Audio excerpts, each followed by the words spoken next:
जगतगुरु संत तुकाराम महाराज का यह गाथा मंदिर है।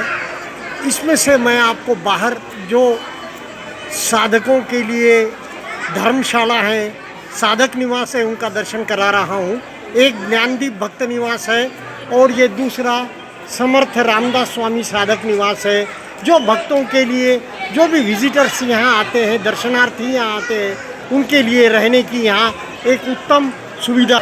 यह गाथा मंदिर जो है बिल्कुल इंद्रायणी के अंदर है, जहाँ पर जगतगुरु संत तुकाराम महाराज एक साधना में बैठ गए थे, क्योंकि उनकी जो गाथाएं थी, उनका जो लिखित काम था, वह कुछ द्वेषियों ने, विरोधियों ने इंद्रायणी नदी में डुबा दिया था।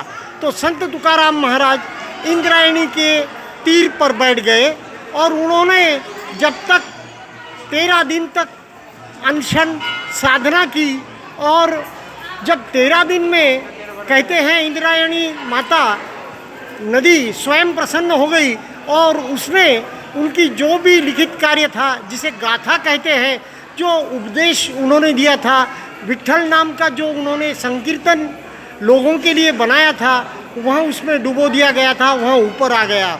तो इस बारे में उनके एक विरोधी जो रामेश्वर भट्ट थे, वह क्या कहते हैं, तुकाराम तुकाराम नाम घेता कापे यम, धन्य तुकोबा समर्थ, जेणे केला पुरुषार्थ, जळी दगडा सहित वह्या तारिल्या जैसे लाया, म्हणे रामेश्वर भट द्विजा, तुका विष्णु नाही दूजा। तुकाराम महाराज विष्णु स्वरूप है। भक्तों से, यहाँ के दर्शनार्थियों से अनुरोध किया गया है कि वह मौन में रहे और अंदर जो तुकाराम महाराज का लिखित कार्य है गाथा, वह संगमरमर के पत्थरों पर खुदाई गई है और वो उस गाथा का दर्शन करे। अंदर भव्य दिव्य रूप में प्रथम मंजिल पर विट्ठल रुक्माई का दर्शन होगा। वैसे ही बड़े बड़े जो एक चित्र कोरे गए हैं, जिसमें एक में त्रेता युग में अंगद स्वरूप तुकाराम महाराज को बताया है, एक जगह पर नामदेव राया स्वरूप तुकाराम महाराज को बताया है, एक जगह प्रहलाद स्वरूप तुकाराम महाराज को बताया है, नरसिंह अवतार का दर्शन है। ऐसे विविध अवतारों का अंदर दर्शन है और भक्तों से शांति बनाए रखने की अपील की गई है। यह नियोजित बांधकाम है जिसका मैं आपको दर्शन करा रहा हूँ। यहाँ पर कुछ ग्रंथ जो बिक्री के लिए उपलब्ध है, उसका मैं दर्शन करा रहा हूँ। यहाँ ये ग्रंथ है जो एक बहुत ही कम मूल्य पर यहाँ पर उपलब्ध कराए गए हैं, जिसमें संत एकनाथ वाणी है, तुकाराम महाराज की गाथा है और कुछ चरित्र। अन्नदान के लिए भक्तों से अपील की गई है और यह अन्नदान इनकम टैक्स के 80G सेक्शन के अंडर रिलीफ के लिए पात्र है। यह असाधारण ग्रंथ बहुत ही उचित मूल्य पर और बहुत ही साधारण से मूल्य पर असाधारण ग्रंथों की यहाँ बिक्री की जाती है।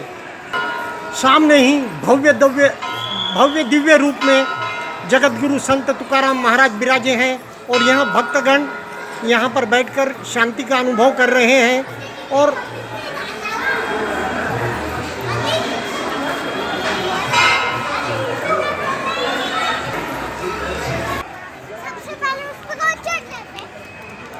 बिल्कुल इंद्रायणी नदी के किनारे देहू गांव में, पूना से बिल्कुल करीब 35 किलोमीटर की दूरी पर यह देहू गांव है और उसके बिल्कुल इंद्रायणी नदी के तट पर यह तुकाराम महाराज गाथा मंदिर है।